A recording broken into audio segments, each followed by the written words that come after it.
¿Cuándo va a alcanzar sus objetivos Rusia? Seguro que esta pregunta la habéis hecho a alguien si os interesa la guerra de Ucrania. Seguro que la habéis escuchado. Y seguro que ha ido con el complemento de cuándo va a acabar la guerra. Con lo cual, cuándo va a alcanzar sus objetivos Rusia, si es que lo hace, va a ser determinante para poder condicionar la respuesta de el final del conflicto. Vamos a intentar responder a esa cuestión hoy atendiendo a los cálculos de alguien extremadamente relevante en el conflicto desde la parte rusa, no desde la parte ucraniana, no desde Estados Unidos, no desde la OTAN, no desde CNN, no de ningún medio occidental.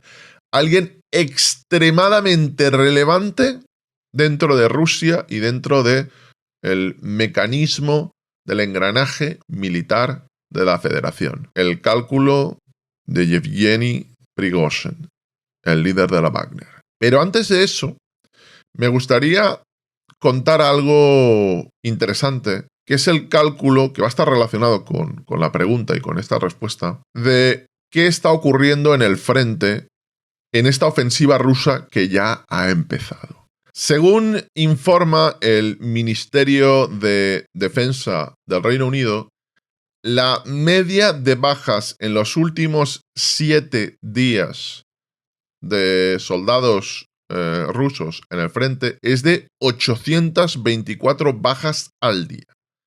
Además, con un alto ratio de bajas ucranianas también que no precisa. Hay que decir que, según el Ministerio británico, esto representa que en la última semana lo que ha ocurrido es que se han cuadruplicado las bajas por día de Rusia.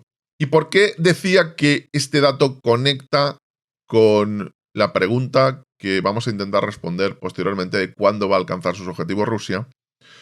Porque es una de las pruebas, si esto es cierto, asumimos que la información británica es precisa, esto sería una prueba de que Rusia en estos momentos está al ataque. De hecho, la propia Rusia ha afirmado hace unas horas que en los últimos 4 días ha conseguido avanzar alrededor de 2 kilómetros en el frente de batalla. En 4 días, 2 kilómetros. Con lo cual sería totalmente lógico que los datos británicos de un aumento de bajas rusas en el frente de batalla, es decir, que se están cuadruplicando, tiene sentido si lo que está pasando es que Rusia está avanzando en el frente. Ese avance no se precisa en qué lugares está siendo con más profundidad, pero sobre todo viendo la geolocalización de los puntos, especialmente está ocurriendo en la zona de Kremina, Bakhmut, y hay diferentes informaciones de que hay ofensivas en algunas poblaciones al sur de Zaporilla. Podemos pensar que 2 kilómetros de avance no es demasiado, es algo completamente marginal, que está costando muchísimo tiempo, pero 2 kilómetros de avance, teniendo en cuenta que, por ejemplo, la batalla de Bakhmut son 6-7 meses que llevamos con ella, pues en 4 días estamos hablando de algo que ha obligado a Ucrania a que retroceda en diferentes puntos específicos de él. Fijaos, esos salientes que se están creando en Kremina, esas zonas anaranjadas. Fijaos también en Bakhmut. Fijaos cómo Bakhmut está prácticamente operativamente rodeado, como comentábamos en el día, en la última semana, hasta el punto de que la población de Krasnahora, según la Federación Rusa, está al completo bajo control de Moscú. Y también esos avances rusos están dándose más al sur, cerca de la población de Toretsk, y se han dado en algunos puntos al sur en Zaporilla. ¿De acuerdo? Aquí podemos distinguir o podemos discutir si la información que da Rusia es cierta, no es cierta. Normalmente lo que hemos podido ver es que la información que da la Federación respecto a lo que ha conquistado o no, no es peor a la que da Ucrania. Al menos en caso de control de áreas. No vamos a hablar de otros tipos de temas.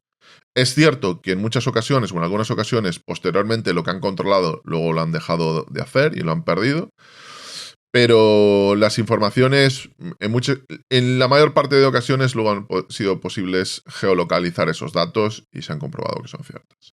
Salvo excepciones, como siempre. Y todo esto conecta, este avance, estas bajas, conecta con la pregunta que nos hacíamos al principio. ¿Cuándo va a alcanzar sus objetivos Rusia si estamos 7 meses con la batalla de Bakhmut y consideramos un enorme avance el hecho de que Rusia esté a la ofensiva y haya ganado 2 kilómetros en algunos puntos del frente y que eso haya costado, si creemos a las informaciones del Ministerio de Defensa británico, 800 bajas diarias, que se han incrementado en 4 veces. Ese ha sido el precio de avanzar esos kilómetros. Este es el líder de la Wagner, Yevgeny Prigozhin, es uno de los personajes clave dentro del engranaje de la Federación Rusa. No es un cargo dentro del ejército, pero sí es dentro de un cargo de una organización, hasta cierto punto,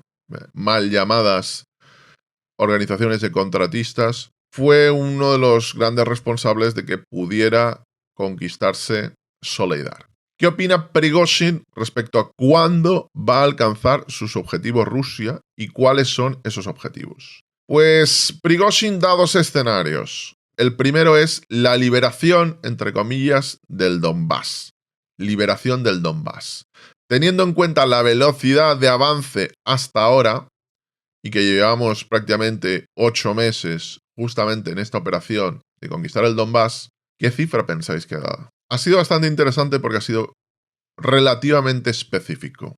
Va a llevar de 1 año y medio a 2.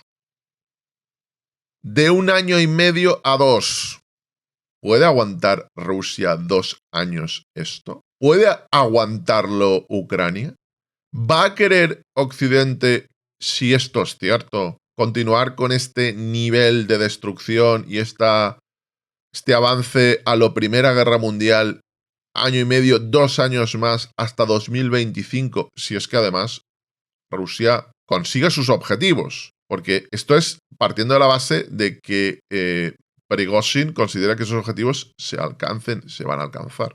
Y luego mantiene otro escenario mucho más ambicioso. ¿Cuánto costaría a la Federación Rusa no solo liberar el Donbass, sino llegar al río Dnipro?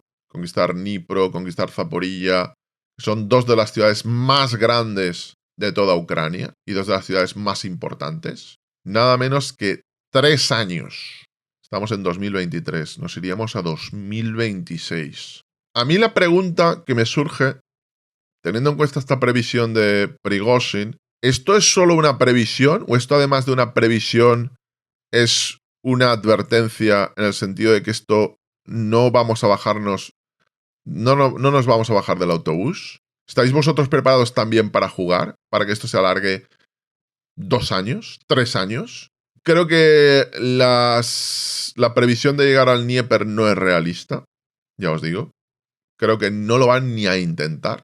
Pero claro, ¿os acordáis de lo que había comentado Alexei Arestovich? Que Ucrania, para alcanzar sus objetivos, para recuperar todo excepto Crimea, Arestovich habla de que Ucrania necesita 400.000 soldados entrenados y formados y con pertrechos OTAN. Y sí, ya hemos hablado siempre que se pueden alistar 1 millón, pero estamos hablando de formados, subrayo, pertrechados. Y comentaba Arestovich que ni este año ni el siguiente Ucrania va a tener 400.000 soldados para recuperar todo excepto Crimea. Con lo cual, si Ucrania no puede alcanzar sus objetivos políticos de forma militar en los próximos 2 años, y tampoco lo puede hacer Rusia, aquí hay un mensaje velado de esto va a durar mucho. ¿Vais a querer aguantar aquí lo que nosotros queremos aguantar?